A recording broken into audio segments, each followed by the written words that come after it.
All right, everyone, as I promised, it's 4 o'clock. The next panel we're going to be presenting on is dealing with offenders who have special needs. This panel is, something like this has never been done, so it should be interesting, engaging, and you're going to find a lot of your clients have these issues, and this panel is going to be instructive on how to help them best.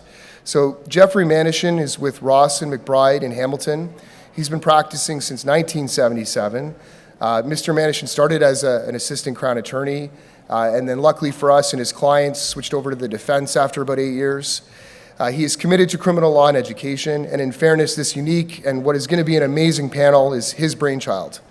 Dr. Kaitlyn McLachlan is an associate professor in the Department of Psychology at the University of Guelph, and a research lead with CAN FASD Research Network. Dr. McLachlan's research interests focus on the intersection of vulnerable individuals in the justice system, and in particular on youth and adults with fetal alcohol syndrome, or fetal alcohol spectrum disorder. It's probably changed. I've probably offended someone.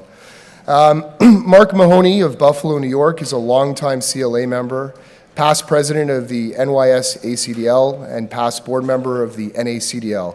Mr. Mahoney published a groundbreaking monograph, Asperger's Syndrome and Criminal Law, The Special Case of Child Pornography, 2009. He is now the only attorney in the world exclusively representing individuals with autism who are accused of crimes. Dr. Martin has been an active member of McMaster's Department of Psychiatry and Behavioral Neurosciences for more than 25 years. Dr. Martin acted as Assistant Chief of Psychiatry at St. Joseph's Healthcare and was a clinical director of Regional Mood and Anxiety Disorder Program. He's lectured across Canada and internationally on adult ADHD and other mood disorders. So without further ado, our panel on helping your clients that may have some special needs. Thanks, Adam.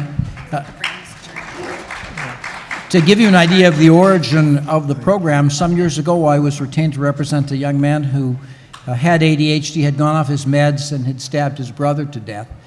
And I was interested in finding out about what the significance was in him being off his meds and how it might have contributed to the reduction of his impulse control to reduce potentially the moral culpability for him in the commission of the offense. So I consulted with a psychologist, and she did an assessment of him and provided me with articles. And as a result, I learned a ton about ADHD that I did not know. And over the years since then, I have actually asked clients questions designed to find out if perhaps they have it, or perhaps they may be worthy of an assessment for it. And I've had some good results in terms of clients getting assessed, getting treated, getting some help changing their lives around. And it struck me last year, well, if I came to learn about it and can help my clients that way, what about that as a topic? And then Adam and I talked about it, and we expanded to additional topics to include FASD and autism. So to begin with, Dr. Martin will outline for you the key areas that you need to know about ADHD. And I can tell you we have in mind each of our experts will speak for about 15 minutes or so, and we'll have questions then at the end. If you have questions, after they've been all up, get to the microphone and you'll have that opportunity. And if there aren't questions, we've got areas we can discuss ourselves. So without further ado, Dr. Martin on ADHD. And the clock starts, and I can start to witness my mortality. So I'm very glad you're here. I'm frankly glad anytime anyone is here. The first talk I ever gave was when I was a fellow here in Toronto, and my mentor asked if I could take a talk and do it for him. He couldn't do it. So I rehearsed this talk. I went over it and over it. I prepared a series of really lame jokes. I went through this so I had it down pat. I got to the venue, and there was one other person there. There was a snowstorm in Toronto, two flakes meaning. So I got up, and by God, I'm giving my talk. And I gave my talk, and I told my lame jokes. He didn't laugh. And when it was done, I said, "Are there any questions?" No questions. So I took the slide carousel, and I started to leave the room, and he said, "Where are you going?" I said, "Well, I'm done," and there were no questions. He said, "I'm the other speaker on the program tonight. You're staying right where you are." So, thank God. Should you be checking your email or should you be at this talk? Well, you've made a choice to be here, but let's see how long it takes before you do your email. I think ADHD is extremely important for your practices because it is very highly represented in your clients. If we look at the rates of adult ADHD, 4.4% of the adult population has ADHD. And this is multiple studies have found 26% of those incarcerated have ADHD. And I think the figure is actually higher than that. 30% of incarcerated youth have ADHD. It gets you in jail. That's the incarcerated group. That's not the group that got to trial and weren't incarcerated, but still had faulty behaviors. It's important that you appreciate this because if you can arrange so that your client can get treatment, it makes a huge difference on the trajectory of their lives. If you look at recidivism, if a person gets treatment for ADHD, there's a 32% reduction in recidivism in men and 41% in women. So it makes a big difference in the future of their lives. What is ADHD? Okay, I'm not going to go too deep into this. When we are born, our brain begins to develop and begins to model and learns to perform functions. The brain develops back to front. The last part of the brain that matures and develops is prefrontal cortex. I'll use that as a shorthand for allied regions, but prefrontal cortex. That doesn't finish modeling until a person's about 25 years old. So up to that point, the brain is trying to figure out what's relevant, what will help me function, what's important to have as part of my hardwiring. The problem in ADHD is their brains are developing, but they're 3 to 4 years behind their peers. So if you're 14 years old and you have ADHD, you are functioning emotionally and in terms of your attention, in terms of your ability to read the room, you're functioning at about the age of an 11-year-old. And what that means is you don't fit in because you're out of step with your peers. One of the most common things you'll hear from your clients, a simple question is, what was school like for you? Not in terms of paying attention. Did you have friends? The majority of people I see with ADHD were loners. They didn't fit in. And let's face it, school is basically Lord of the Flies. Wow. And if you don't fit in, it's kill piggy. And ADHD kids are kill piggy. They're the ones who get ostracized, bullied, and have a rough go with it. As our brains develop, what do? We learn to adult. We learn to set priorities. We learn to not say what we're thinking. We stop saying, gee, for a fat person, you sure don't sweat much. We edit what we say. And we learn that's how you get ahead and that's how you function in the world. The problem with ADHD is that ability to prioritize, to estimate time, the ability to filter, the ability to buffer your emotions, especially, is delayed. So it's a neurodevelopmental disorder. It's not just bad behavior. It's not because they're eating red dye. They're hardwired for it, and families will almost always, if I see someone with ADHD, one or both of the parents clearly has it as well. It's inherited. It's the most inherited of all psychiatric disorders. So it's a developmental disorder. It's marked by underactivity in the dopamine and norepinephrine circuits in the prefrontal and allied regions. So that adulting part of the brain doesn't have enough fuel. When you give a stimulant to somebody with ADHD, it gives them the fuel. The adult part of their brain starts to function. They start to filter. They start to establish priorities. They start to buffer their feelings and not act on them. It doesn't end at age 18. It's a problem of delayed maturation, and by the time the brain is finished modeling around age 25, the reality is the majority of people with ADHD still have difficulties adulting. So the DSM says ADHD is a problem of maturity in attention or inattention. And one of the most common things that is mistaken that you need to know is ADHD is not a problem of being unable to pay attention.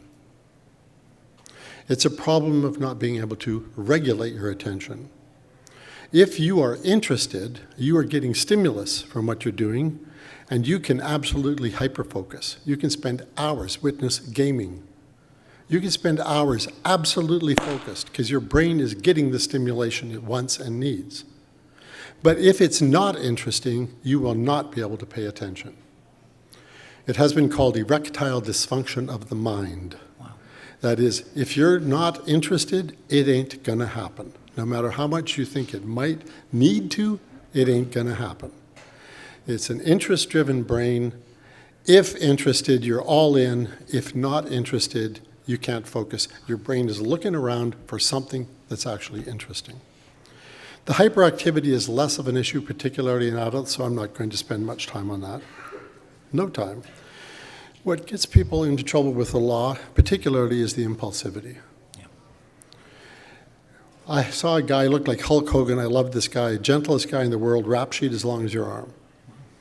And he came in one day, he says, "I hate Hamilton." I said, "Well, lots of people do. Why do you?" He said, this is a number of years ago, he said, "People here don't lock their cars. And I walk around and all I see is opportunity." And he would act on the opportunity. He'd boost the car, he'd steal something from and then he'd wind back in jail again because he couldn't control that impulse. Wow. Kids act on impulse. Adults learn to not act on impulse.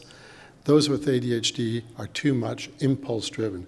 The first impulse, they just go with it. And the fourth part of ADHD that is not highlighted in DSM but is the core feature of it and always has been seen as a core feature is emotion regulation. People with ADHD feel things more intensely, and they're completely owned by their emotions.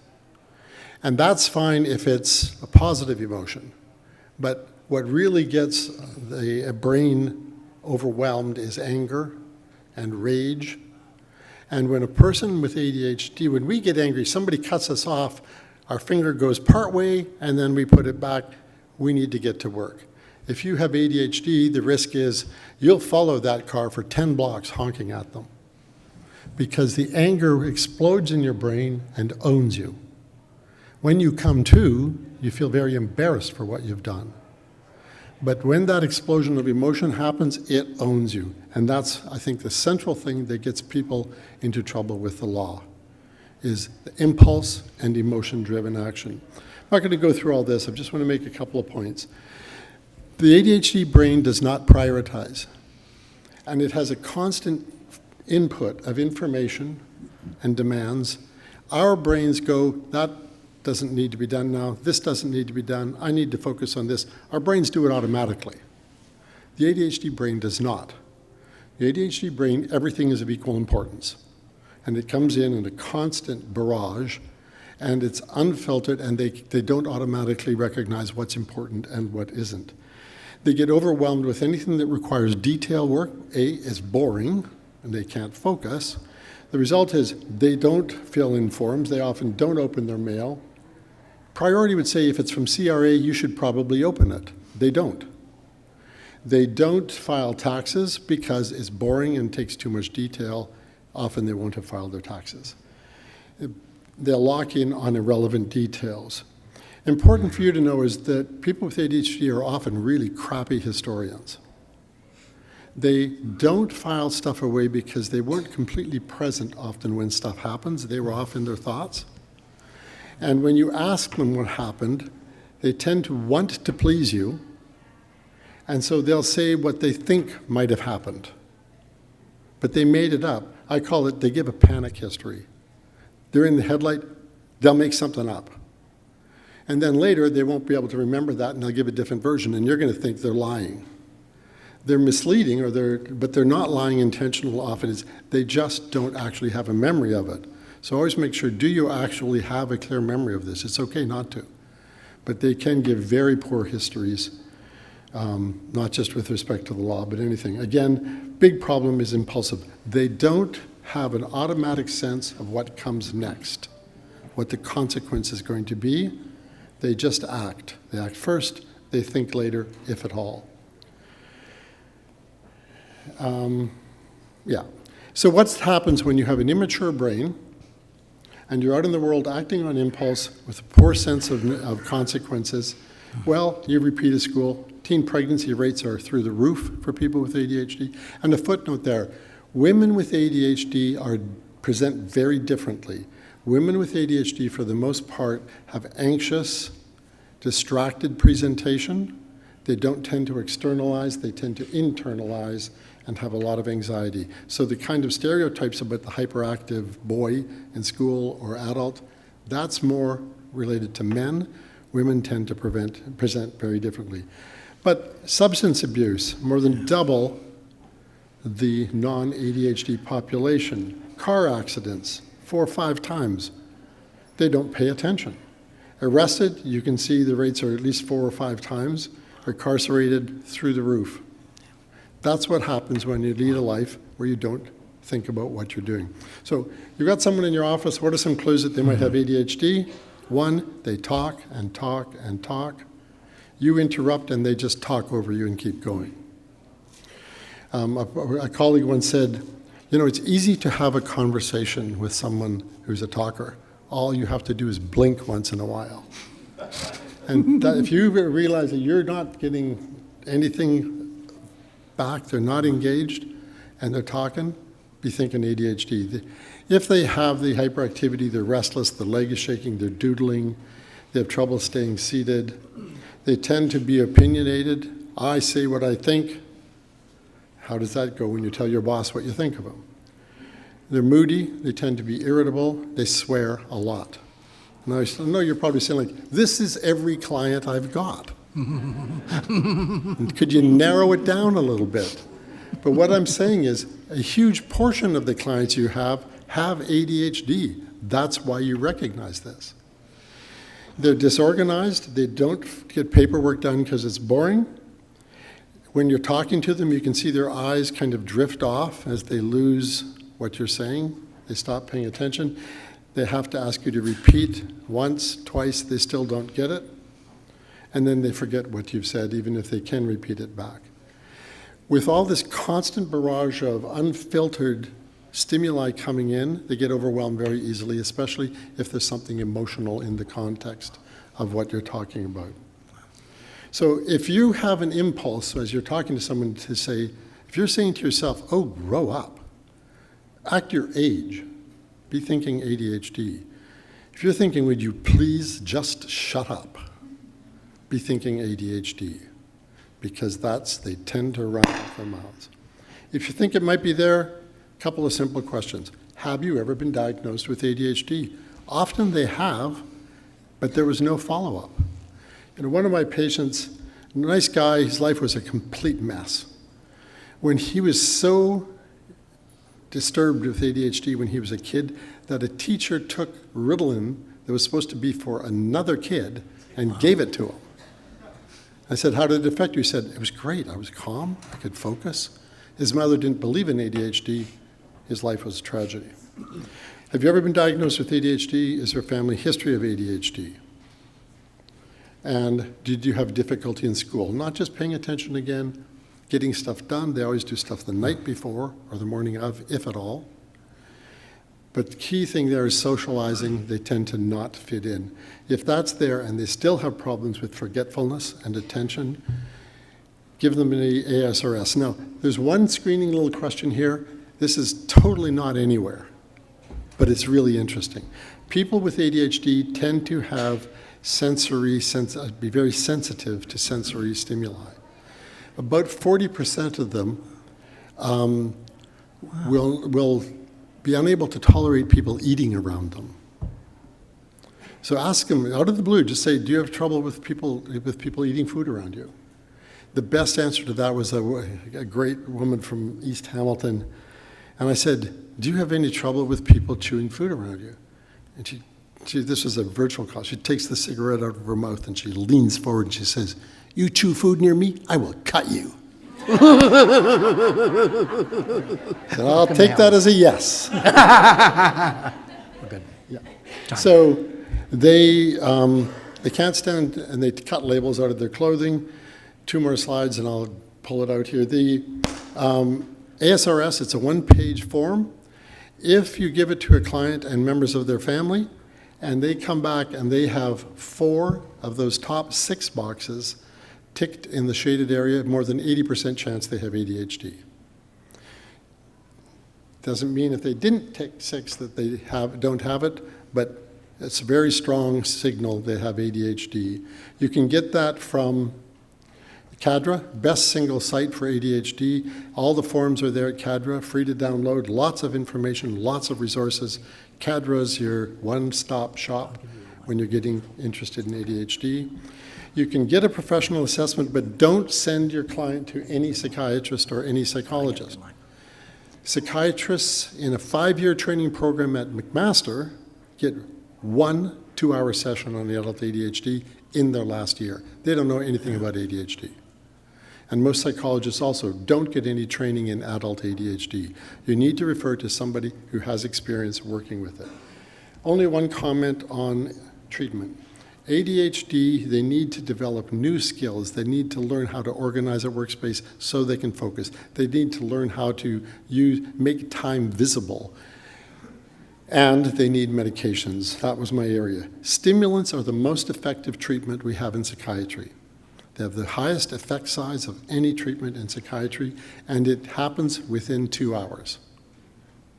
They get the power to the adult part of their brain. They calm down. One person said, it was like going from a busy 6-lane highway to a quiet country road when the stimulant was on board. Stimulants in ADHD are not stimulating. If a person says they're jacked up, caffeinated, probably don't have ADHD. Stimulants are always calming in ADHD because they fuel up that part of the brain. Last comment, interesting question to ask a client, and that is, how do you react to cocaine? It's a standard part of my screening. People with ADHD feel calm with cocaine. They don't go into party mode. They get this shot of dopamine, they can focus, they can think. And I've had more than one person say they did cocaine and then they cleaned the house and did the laundry because they were calm. So we'll stop with that. It's in your practice, absolutely. It's a hardwiring problem, perpetually immature. They tend to act impulsively, especially in anger. Somebody looks at them, they go off before they can stop the impulse, they wind up in jail. Simple screening, you can identify a lot of the people who have it, get assessments from somebody who knows about it, and you can change the trajectory of people's lives. Thank you, Dr. Martin. Two quick lines. I once had a client who was charged with P4P. I said, so you're addicted to cocaine? He said, no, I just like the smell. The other thing I can tell you, by the way, with respect to that form that you could give to clients, I say to clients, look, I'm not a psychiatrist, but I play one on TV. They like that. So be careful. Don't go outside your practice realm. For Dr. McLachlan, I can tell you years ago, I had a woman call me to say she had adopted a number of children with FASD. She had heard from an association of families that deal with children with FASD. It sometimes is helpful to have a lawyer on call because it's not uncommon for them to wind up in some difficulty. And about a year, so she gave me materials. I got somewhat familiar with it, and a couple years later, it came to pass. Her son was charged with a sexual assault. The defense was an honest but mistaken belief as to the age of the complainant. In his particular case, FASD affected his reasonable inquiries to be able to determine age. There was a real issue in that regard. The Crown ultimately withdrew the charge. So FASD is really important, and we're lucky to have Dr. McLachlan here to tell us about that. Wonderful, thank you. You did come with prepared jokes. That was really impressive and hard to follow, I'm sure. And I think as a starting point, I'm certainly going to share 10 things in 10 minutes that I'd like to leave you thinking about in respect to fetal alcohol spectrum disorder, but it builds beautifully on everything Dr. Martin just said, and as many as 70% of people with FASD have concurrent ADHD. So this is another common neurodevelopmental disability with impacts in all of the areas just described, plus more. So what would I like you to walk away with knowing today? And I'll leave some resources for you at the end. FASD is a common neurodevelopmental disorder. conservative estimates based on limited prevalence data globally and in Canada in particular suggest that as many as 4% of people have FASD. That's higher than most other neurodevelopmental disabilities and thought to be an underestimate because of how few people with FASD are actually recognized.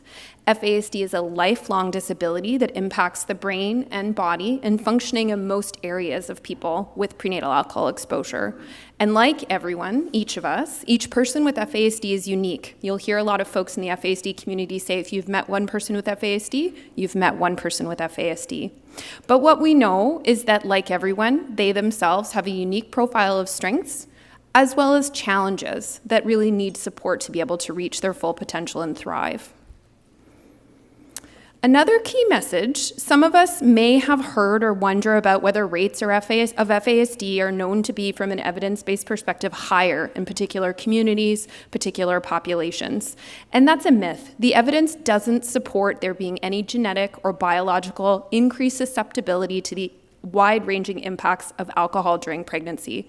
Alcohol is one of the most potent teratogens, poisons, toxic to fetal development during the prenatal period, and can impact any pregnancy at any time in any community. What we do know is that alcohol use and FASD are both deeply connected to the factors driving social determinants of health. And so in populations that have higher rates of needs and inadequate supports, you are, like with other kinds of adverse challenges, likely to see higher rates of difficulties related to alcohol use and potentially difficulties related to FASD. So I leave you with that sort of myth challenge as you do your work, because we frequently see this in criminal cases, this perpetuation of an idea of some kind of vulnerability or biologic susceptibility in particular populations. FASD can really be a tricky disability to pick up in the world because people are often presenting without any kind of physical, easy-to-spot appearance. Most people with FASD, 90%, don't actually have changes to their face or bodies or size that you would be able to recognize with the naked eye. They also, like everyone, have lots of strategies they use to try and sort of compensate for the areas where they may have difficulties in their functioning. Everyone wants to sort of fit in, right? And everyone develops compensatory strategies to get by. And so it's very common to not actually recognize you may be talking with someone and meeting with someone who has really profound areas of support need in relation to their communication, their attention, their self-regulation, their decision-making capacity, and actually being able to go about the business. I like that idea around adulting, the things you need to do in everyday life that lots of neurotypical folks take for granted. They have difficulties in those areas. FASD is also a developmental disability that is complex and marked by comorbidity. And what I mean by that, all that jargon, if someone has FASD, they're very likely to have another neurodevelopmental disorder and or another single or multiple diagnosis of mental health difficulties. Difficulties in a lot of areas are very common, and that can make it really hard for folks to understand if it's FASD or something else, or a complex constellation of varying kinds of diagnoses. We also, as a field and as clinicians, are just beginning to really understand FASD and be able to recognize it. So don't be surprised if clinicians you're working with or people that you're regularly referring your clients to don't actually have any background or training related to FASD. We're not good at picking it up ourselves. And there's a huge limitation in terms of the number of diagnostic resources available nationally and probably where you work. If you've tried to refer someone for an assessment, it's not easy. What we do know is, like in the previous talk, people with FASD are overrepresented in the criminal legal system. So 2 studies, one in Canada and one in the US, have shown that as many as 30 to 60% of people accessing clinical diagnostic services, adolescents and adults, have come into some kind of conflict with the law. And studies that have gone into different correctional institutions and forensic mental health settings with youth and adults have shown rates of FASD between 10% to as high as 46%. And that's much, much above the 4% population estimate. I don't have time, I could do a whole talk on how this comes to pass, but the trajectories are really complex, and so it's likely a combination of individual factors, risk factors related to brain functioning, thinking, problem solving, decision making, Other kinds of environmental experiences or adversities that people with FASD experience at higher rates of coming into contact with the child welfare system, higher rates of disruption in their care, higher rates of abuse and trauma. We know those are all risk factors for becoming involved in the criminal legal system. And then system level factors, like the social determinants of health, that also talk about what kinds of people are more likely to be policed and incarcerated in the Canadian criminal legal system. What we know is that FASD has relevance at every single stage of the adjudicative criminal process. We know that that is relevant when interacting with police, during investigations, during the entering of pleas, understanding what's going on during the adjudicative process, having conversations with counsel, being able to cope with conditions in community and actually follow the rules of release, being able to understand the rules when one is incarcerated, and being able to be transitioned back to the community successfully. Thinking about the way a person with FASD needs support navigating all of those experiences are relevant. And you'll see in the materials we attached a recent Canadian case law review of the last decade or so of decisions that have included information about FASD across all adjudicative contexts in the Canadian criminal legal system. Another thing I want you to leave with, number 7, people with FASD face huge amounts of stigma and misunderstanding. It is sort of a myth, and you'll see it propagated in the Canadian media, that all people with FASD are criminals, or having FASD automatically elevates your risk of being violent or aggressive, and that's simply not true. That's superimposed on top of the stigma that people with FASD and their families and caregivers face in relation to the challenge of alcohol use in pregnancy. So when you're talking about or thinking about or looking at FASD with clients you may be working with, you really want to think thoughtfully about your language and think about who's impacted by the way you're talking about prenatal alcohol exposure, and in particular, the impact of PAE in pregnancy. And I've put some resources at the end of this talk. The Canada FASD Research Network has a really amazing common language guide that has stigma-free, evidence-based ways of writing about and talking about FASD. So that's a really helpful resource. It's really important that the court and that you in your legal work understand the needs of the person in front of you, and that information, as best as you can, be up to date and relevant to the criminal matter at hand, the issue at hand. In our review of case law, there were all kinds of mentions of evidence about prenatal alcohol exposure and FASD, but often they were mentioned one time. The court didn't actually have access to up-to-date assessment or sort of functional information about that person, and sometimes they were even relying for adults 40 years old, 50 years old, on information from a developmental assessment when they were 4. And obviously, people's needs and experiences and the factors that are at play when they come into contact with the law change developmentally, like for everyone. On the one hand, FASD is a lifelong disability, as I said, and people with FASD are going to need supports throughout their lifetime. But on the other hand, another common message we see in criminal legal decisions and in cases is this idea that the difficulties and challenges they face are permanent. And so they automatically confer risk, they can't be rehabilitated, and they're sort of seen as, rather than fitting on the side of mitigation, as risking actually falling in the aggravating category. And that's simply not true. The results from our review of case law show that by and large, Canadian common law decisions, the Canadian decisions have supported FASD as by and large falling in the category of mitigation. And in fact, courts are doing a really creative and interesting job of thinking about redefining what rehabilitation means for someone with a neurodevelopmental disability. And evidence from intervention studies and treatments are showing that really promising programs are helping people with FASD reduce their risk and have improved outcomes. So try not to communicate the permanence of this disability. There's lots of room for rehabilitation and change. And last, I'm probably going faster than I needed to, but that's good. I think criminal lawyers, the judiciary, crowns, have a huge responsibility around advocacy, and legal reform is needed. The assumptions of the criminal legal system in Canada and other common law jurisdictions are really predicated on people being able to have reasoned, thoughtful actions, be aware of and learn from consequences imposed, be able to concentrate, be able to communicate, be able to self-advocate. And we know that people with FASD have difficulties with every single one of those processes. Mental health legislation in relation to the criminal code doesn't really fit for neurodevelopmental disability. Fitness to stand trial and criminal responsibility are often not sort of relevant considerations for folks with FASD alone. And so I think The Canadian Bar Association has played a really important leadership role in thinking about policy and legislative reform. At the systems level, that's something that you can all advocate for, but that's something you can all actually advocate for with your clients. And so knowing those rates of FASD that I presented, you can assume that you are working with folks who have FASD and that you should be asking about whether they may have FASD if they had ever been diagnosed and thinking about making referrals for different kinds of assessments when relevant, and then making sure that before the court you're providing evidence-based, destigmatizing, up-to-date information and relying on experts to help you do that, to help chart a better pathway forward for justice for folks with FASD. There you go. That's great.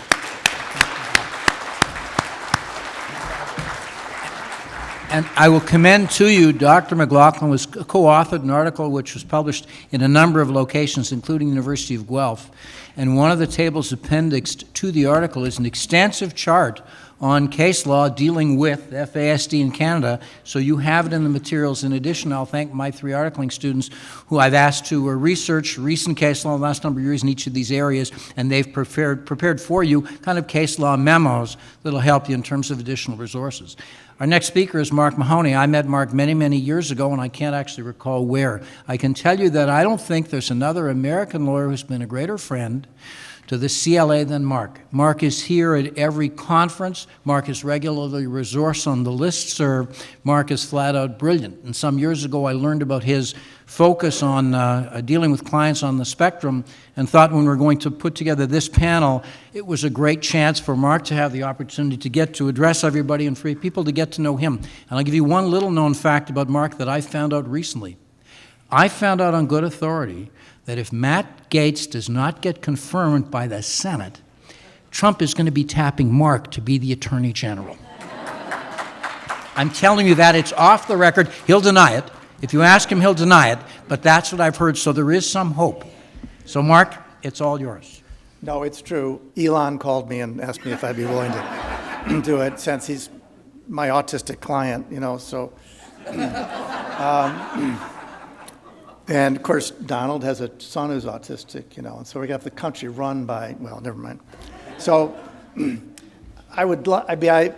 first impression is you're going to be, if I really got into it, you'd be impressed by the overlap between all these conditions. And it'd be a fascinating, long, and rich engagement to have us all talk about in each of these features, how they overlap and present in some of these other, in the same conditions. And that's true of a lot of developmental disabilities. And I'm going to try at the end, or maybe in the discussion, to talk about, well, how do you, this jumble of these features, how do you translate that into an argument for prosecutors and judges that this actually affects culpability and the moral propriety of criminalizing this behavior? Because that's the key, isn't it? It's the results we're looking for. How do we get to the point where they realize that people shouldn't be criminalized based on disabilities and the emanation of those disabilities and conduct? So what I'd like to talk about, what I'm going to start with is some basic concepts that helped me, that actually blew me away when I early first got into this area, about autism, that are the building blocks of the arguments regarding culpability and the arguments about why these developmental disabilities make such a difference, or should make such a difference to prosecutors.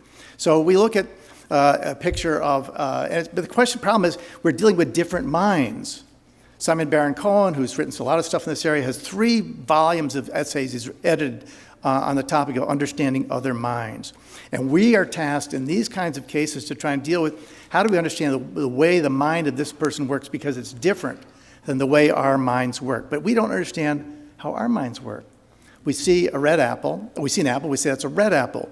And we tend to think that a red apple, red is color is an inherent property of objects. But for 1% of males, they're going to see this. For those who have monochromacy, they're going to see this.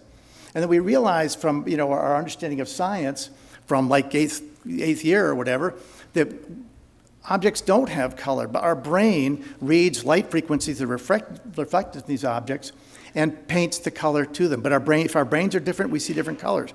But our brains are painting the world for us and making it a rich experience, and helped our hunter-gatherer ancestors detect which were the poison berries and find predators in the bushes. So we have this ability in our brain that we don't think about. It's not intuitive to us. We realize it's true, but that's not our intuitions.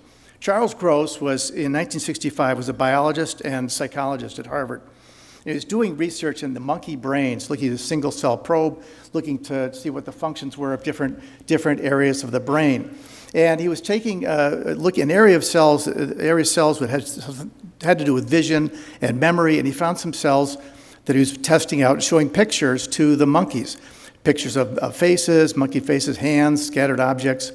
And he discovered cells which are reacting positively to the face of monkeys, and not to hands, and to faces that were degenerated by taking out the eyes, not to scrambled images, not to hands, to human faces, faces without eyes, and scientific sense of humor, pumpkin faces. So the monkeys are reacting to this. They had a lot of stuff validating this afterward. And this is the problem of 20th century psychology. Why is this? This was an astounding discovery at the time. He didn't publish on this until 1981 when he was at Princeton. But anyway, the 20th century psychology, the idea was that brain starts out as a blank slate. And the idea was that we look in terms of the social brain or socialization. We look at the world, we perceive it, and if we're smart, we can take that social organization, understand it, and work ourselves into it.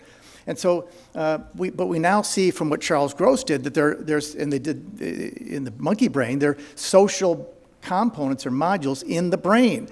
Why would it be in the brain cells to determine faces? Well, it's not just that was evolved. And so, and these pre-wired areas in the brain, these social modules, are not really dependent upon IQ. So they did fMRI studies on humans and found all these social modules in the brain to detect things like gender and gaze direction and shared attention at objects, things like grammar induction, all these things that you see on the list. Even detecting cheating is one of my favorite ones. But there are really hundreds of these social modules in the brain that help us do this. So we think about the fact, going back to the apple. Remember the apple? Our brain paints the world in color, but our brain also is a social brain that creates a social world for us and helps us learn about the social world. We talk about in other disabilities that these individuals who aren't getting into the social world, they're being rejected and so on for different reasons. They're not developing a social brain, which results in all sorts of problems. So this came into the area of evolutionary psychology, the idea that evolution, really, we, as primates, we had to live in groups and survive in groups. We had to get along with each other, not piss each other off and not kill each other, and compete against other groups. And so the survival of our species had to do with the evolution of the brain. And so during a period of time of 3 million years, we'd look at brain size and body weight. At the time, during that 3 million years, the gorillas increased in size 3 times, but our brains increased in size 3 times, mostly in the frontal lobe of the brain, where these social functions are to help us survive in these social settings. Theory of mind is a phrase that's used to describe the product of this, which is the ability to read other people's minds, understand how they feel, and adapt their behavior appropriately. And we develop the ability to excel at social chess, understanding how to the play making of success in the social world, and thinking down the road as to how your behavior is going to affect others and how it's going to affect you to achieve the results you want or protect yourself or get along with other people.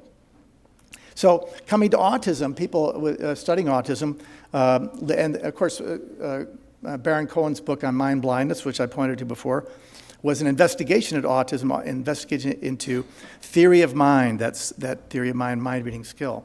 In terms of studies of autism, it was very well known that people with autism weren't making eye contact.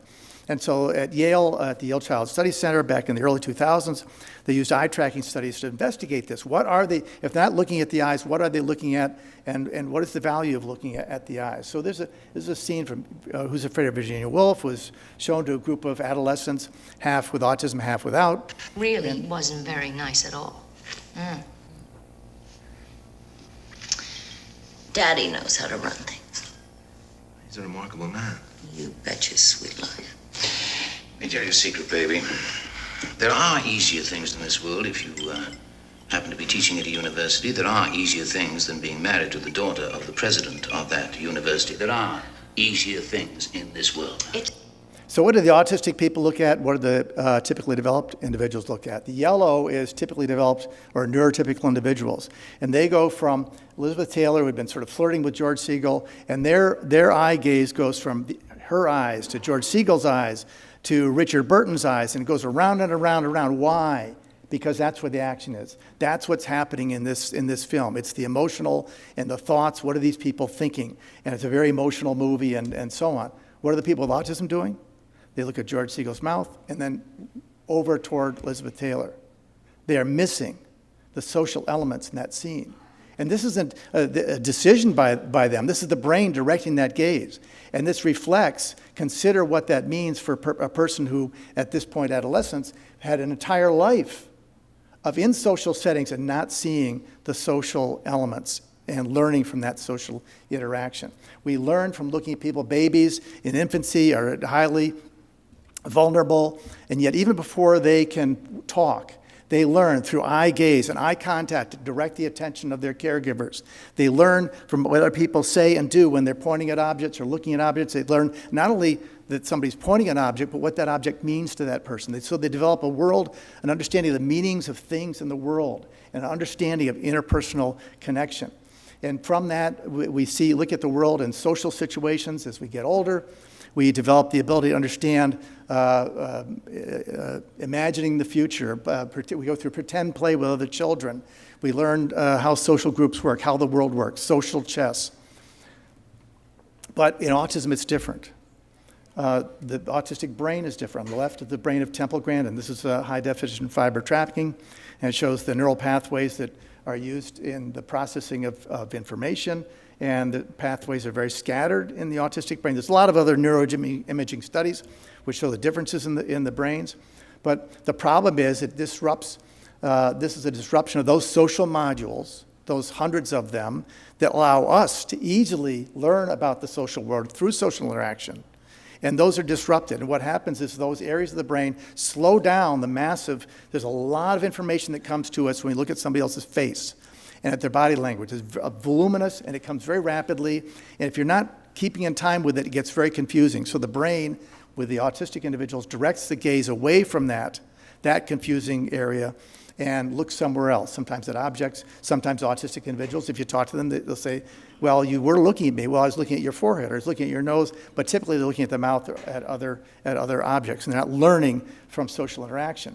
And this capacity, social visual engagement, lies at the core of autism. This is an article done by John Costantino, who's at St. Louis. He wrote the social responsiveness scale. At the end, Dr. Kaitlyn, who wrote the definition of Asperger's for DSM-4. And this is 2017. So this idea, they call this pathognomonic as far as this impairment in children. Pathognomonic is a very strong term in terms of saying this is a trait which is almost definitive in terms of a diagnosis. And in fact, a lot of studies have been done showing eye tracking, and they're now diagnosing infants at the level of eye tracking in 2011. They showed children, toddlers, 2-year-old toddlers, images of moving children and moving geometric objects. And if they looked at the geometric objects more than 69% of the time, there's a 100% chance they could be diagnosed with autism. So what does this mean? Is there any way we can get a sense of this? How do you get a prosecutor or a judge to understand the difference in the brains? Well, and I said before, we sometimes don't understand how our own brains work. I'll let you see how your own brain works. Watch this. 52 seconds.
Having theory of mind and the propensity to read the minds of other people and read into the meaning of things in a mental way is such a strong part of our human brain that even when we see moving geometric objects, we make a story.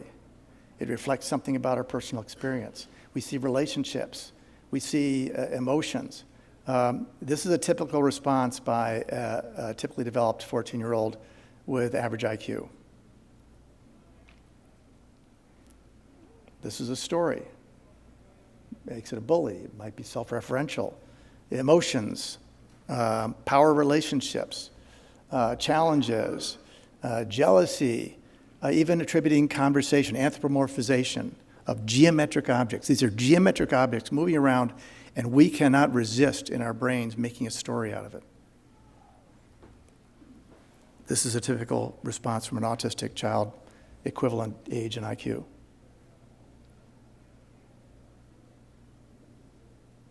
No story, no narrative, no beginning, no end, no attribution of social aspects to this, no anthropomorphization, no sense of emotion, no reference to their own personal experience. Looks for some other magnetic reason as to why they're moving around. I'm sure they chose this one as a sample. This is research done at Yale University by Dr. Kaitlyn and Dr. Volkmar. And he sees a Star of David here with the spinning triangle. Well, that's because people with autism tend to be very good at recognizing patterns. I'm sure that's why they put that in here. And so this is a problem of individuals with autism tend to become experts in things because they're not part of the social world. And so they see things, whereas others will see something that's like a person.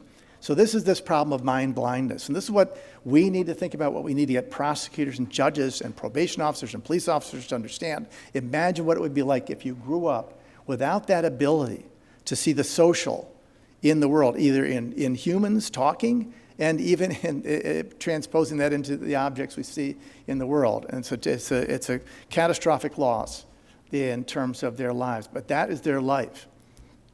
And so this developmental trajectory, which is so different for these individuals. Consequences of autism, all these things are precursors to vulnerability, to engaging in behavior that appears to be criminal, even though it's without a criminal mindset. And that's what we have to demonstrate to prosecutors. The point of this, DSM recognizes this problem. The first bullet is right in the diagnostic criteria of DSM, abnormal social approach, difficulties adjusting behavior, blah, blah, blah. Markedly, in the narrative part of DSM, talks about markedly impaired in understanding norms in a social context. What are norms in the cultural context? Norms are like age difference, sexualization of children, age of consent, appropriate understanding, what other people are standards in terms of behavior, whether it's touching people, strangers, and so on. And the most important point, even those with high intelligence can have huge gaps in their adaptive functioning. And so this is in DSM, but I guarantee you, if you get a report from a clinician, a diagnostic report talking about your case, you are never going to see the last 2 points. They may go into the first point because they are not paying attention to the narrative in DSM. They're not looking at the social consequences of DSM in terms of understanding social norms. But for a prosecutor, you cannot criminalize somebody who doesn't understand what's wrong with their behavior. So DSM supports that. DSM-4 actually is a little bit better than this. But this is the thing that has to be pointed. You have to train clinicians, a lot of clinicians, to bring this kind of stuff out. High functioning, it's a misnomer. We see it in all the Canadian cases. They talk about it. People don't know what they're talking about. High functioning only means they have communication ability and intact intelligence. It does not connote broad-based competency in a lot of different areas. The most important thing missing in all the Canadian cases that were listed, and Jeff had people put together a list of cases. There were, I don't know how many cases there were. The only one that addressed adaptive functioning was Manishen. And adaptive functioning is the ability to survive and perform in areas of communication, daily living, and socialization. The thing that I think is the best evaluation for this is the Vineland Adaptive Behavior Scales. This is a typical profile for my kind of clients. And this is the year equivalence rates here are comparison to what an average developing child can do, skills that they have mastered in this area at a certain age. So in receptive communication In interpersonal skills, these individuals are at the level of a preschooler and toddler. And in my practice, and these are those two scales in red are, the research establishes they are the most predictive of social competence. In my practice, the average interpersonal skill for people, even though they're 25 years old, and average IQ, is 3 years and 3 months. That is something that puts a prosecutor on their heels and makes judges consider, wait a minute, what are we dealing with here? It's a very sobering thing. And the question I would have is, in other disabilities, think about this, all these disabilities as sort of a black box to see what is the effect in terms of social competence, and have this kind of both the theory of mind testing, the moving geometric objects, and a Vineland to see what is their interpersonal social skills. And if they're at the level of a toddler, that's as far as they go in terms of their abilities to learn from social interaction, learn social norms, and understand appropriate behavior. The last thing I'll say is that the thing, this is Dr. Klin giving a talk to forensic psychiatric postdocs at Yale, is trying to get them interested in autism. And we always confront people, prosecutors and judges saying, well, it's just common sense that he has to know what he's doing. He's got to know right from wrong, blah, blah, blah. Well, here's what Dr. Klin says. If there was one thing that we wanted to communicate to you today, is that in order for us to be effective clinicians, in order for us to learn about autism, we really need to leave some of the common sense view of the world that we all have home, so that we can truly step into their shoes and experience the world through their eyes and through their hearts. And I think that's probably true for all these disabilities. It's not common sense, and you have to disabuse prosecutors and judges of what they think is a common sense view of the world using their own personal experience to decide how somebody else is thinking. Thanks.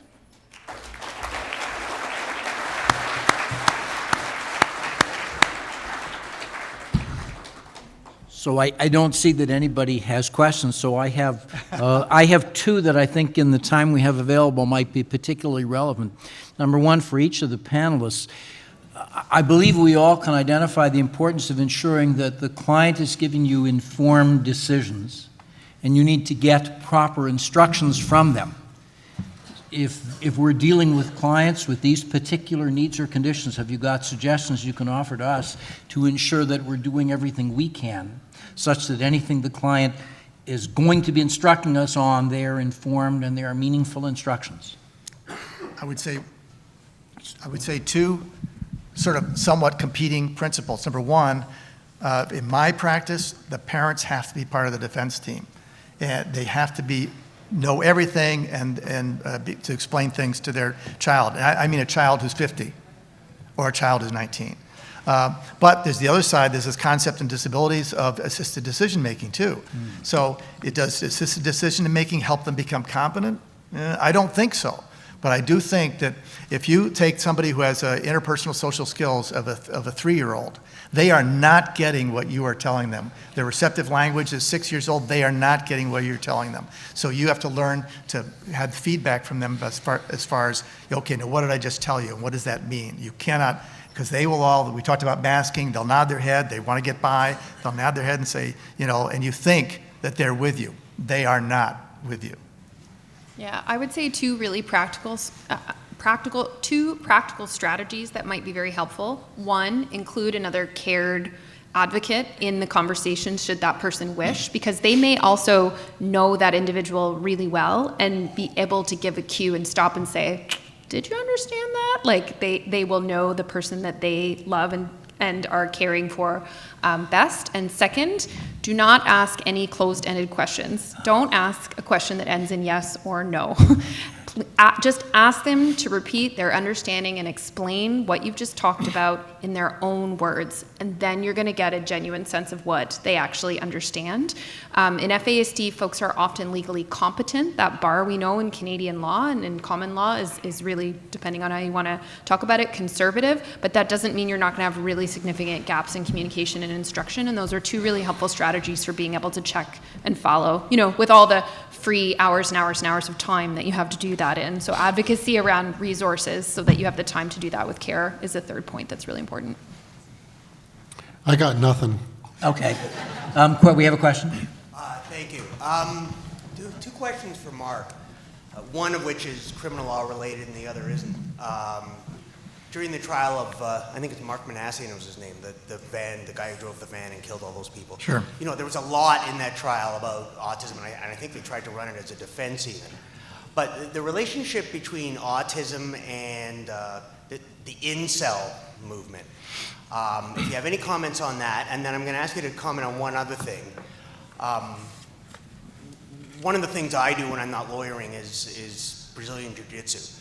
There are a lot of autistic people who are brilliant at Jiu-Jitsu, which for those who don't know is a very complex style of fighting. So maybe any comments on either of those things? What was the last question there? The last question is, yeah. Well, first of all, Manishen. One thing about Manishen did not close doors in terms of the value of autism. I think some people come away from with the impression that, well, I guess that throws out autism. Not at all, even though I think Justice Malloy's decision could be criticized on a lot of grounds, and I think understanding, although it was okay, it was not perfect in terms of autism. But in terms of the incel thing, there is a whole, very common, there's been a lot of Canadian individuals are involved in studying the attraction of extremist groups, 4chan, 8chan, QAnon type stuff, and the incel thing. I don't really think that the incel thing was that big of a deal for Manishen, except it was something that was sort of scripted off of. People with autism can tend to, when they don't really understand the world, they borrow things from the world to sort of put their own view in perspective. So I don't know. I don't put a lot of stock in the incel thing with him. Manishen was a total outlier of a case because his only diagnosis is autism, which is very, very strange. Usually there's some comorbid condition. So, and as far as there are people with autism who are brilliant in a lot of, even though physical awkwardness is often very common, other times there isn't. But there might be somebody who's an expert in jiu-jitsu or other kind of martial arts, but they can't tie their shoes. So, there might be a difference in fine and gross motor skills, but you cannot let that think let you think that means they do not have, that they have equal abilities in terms of social interaction. That's the whole problem of thinking that, he's high functioning, therefore he understands these other things. Thank you. Question? When I come into the court, I'm often given reports from parents done when their child was 3, 5, I think the oldest was 19, and that was related to because he had a car accident, so we assessed him. And these can be anywhere from 10 to 50 years old. I'm getting a lot of pushback from the court that we need, something current. And I'm just wondering, when it comes to these extremely complex, very sophisticated, rather expensive, privately obtained reports, is there in the realm of your profession a time limit where that absolutely should be renewed, or where I can then say to the judge, this is perfectly legitimate, all of the experts say that it's good for this many years, kind of thing? So I'll start out by saying the very first thing I do with parents, and I forgot to put it in the materials, but anybody who wants this, I can send it to them. I have a whole memo I give to parents on preparing their own developmental history of their child, which not only it serves a bunch of purposes because you get a consistent history, so you don't get different clinicians pulling out different stories, because we give that to clinicians and they'll understand. That happens. But autism cannot be diagnosed without reference to, it has to be present in adolescence. And developmental history is important in all of these things. So that stuff is extremely important. But you always need somebody, if you're trying to explain to a prosecutor or a court why it doesn't make them less as culpable as they think, or why jail should be out of the question, all that stuff, you absolutely need a current evaluation which gives diagnostic clarity. You'll have a lot of times, I never have a case where I don't have somebody with a prior diagnosis of ADHD, and a lot of times it's really not ADHD. So, but sometimes there's other things, and it's a jumble, and it might be fetal alcohol as an overarching diagnosis that really does control everything, but there's other diagnoses that people say, who knows what it is, because there's confusion. You always need a new evaluation that's not only going to give diagnostic clarity, but explain exactly how the diagnoses relate to the behavior, because that's what we're there for, is letting people understand how that behavior is less culpable because of this and how it's going to be assured that they are not going to do this again. They'll say, oh, he's autistic, he's going to do it again. I have 0% recidivism in over 185 cases. 0%. So, but the point is, you need that new person to come in and do. Now, but the other thing on that is not what they usually do. So you've got a problem of clinicians doing evaluations that aren't really the kind of diagnostic evaluations they usually do. I have a whole separate paper that have guidance for clinicians on how to do this. So you have to really work with a clinician to get them to do both the diagnostic clarity and explain the behavior and speak to the prosecutor as somewhat of an advocate, which a lot of them feel like, especially the forensic psychiatrists and psychologists, they're gods, you know? They are the neutral, and we'll tell the way it is. But they have to be an advocate for, you know, why this person is. Was I stepping anybody's toes here? The hook is coming. I think we're stuck for time. Very, very subtly hint that we have to get to our AGM. We can get to you. I know we have one more question. This is the last question. Okay. Oh, good. And it has to be Good, very good. simple and quick. The winner. No pressure. No pressure. Okay. I'll ask this question then. Let's say you have a client, they're in detention, and you're trying to get them out on bail. You barely know them, you don't have a time for an assessment or up-to-date assessment. How do you balance advocating for your client, whose main goal is usually get out at any cost, any condition? How do you try to balance that with the potential that maybe they are having a disability based on the stats that you all shared, how common it is? How do you balance that? So advocating for your client, but also making sure you're not setting them up to fail. That'd be a lawyer question as Yeah. opposed to an expert question. Okay, it takes 2 hours to administer a Vineland, all right? It takes maybe less than that to do the autism diagnostic interview. The family's going to tell you whatever if it's another condition too, just getting those records and briefly looking at the features of these conditions. I just want to say the papers my colleagues have done are really great. Of course, my paper is great too, but excellent, and so excellent. so you can learn a lot very quickly and just put that down and get maybe the person who's maybe been treating them to say initial letter that basically essentially says, this guy didn't really understand what he was doing, or he's going to be perfectly safe or whatever. But I think that yes, you do want to. There are things you can do on short notice that are going to make a difference. And part of the exercise, you say to the client, I want to give you the best opportunity to get out. If we run the bail hearing too early, we won't have a chance necessarily to get you out. You have to bear with me to be a little bit patient. We need to do some work to let me show the prosecutor that you don't represent that kind of risk. So just bear with. It's trying to give you the best chance to get out. Okay, so I want to thank our panel, and nobody's allowed to leave, okay? Because we're going to do the AGM, and there's going to be the Ricky Goldman Award presented. So if everyone can please stay, that'd be great. And now I just want to do a round of applause for this amazing panel. Yeah, I just saw one person sneak out. I'm calling you out. Nope, stay in your chairs, please. No, sneaking out. I can see you in the back left. Come on, get back in I here. am terribly interested in what you guys are. All right, guys, thanks very much. We're going to do the AGM. Boris is going to be up here. No sneaking out. I see you people. I'm taking notes. If it was a Trump rally, it would be better attended.